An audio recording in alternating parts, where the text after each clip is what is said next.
धाराशिवमध्ये शालेय विद्यार्थ्यांना उलट्यांचा त्रास, 25हून अधिक विद्यार्थ्यांना त्रास। धाराशिव जिल्ह्यातील उमरगा तालुक्यातील केसर जवळगा येथील गांधी विद्यामंदिर येथे 25हून अधिक शालेय विद्यार्थ्यांना उलट्यांचा त्रास झाल्याने खळबळ उडाली आहे।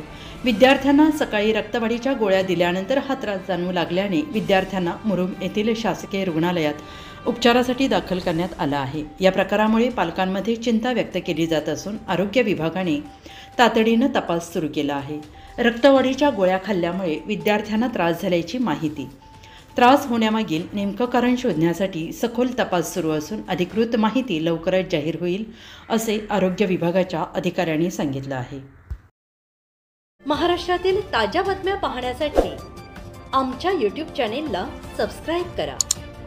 Instagram आणि Facebookवर हा व्हिडिओ पाहत असाल तर फॉलो करायला विसरू नका। धन्यवाद।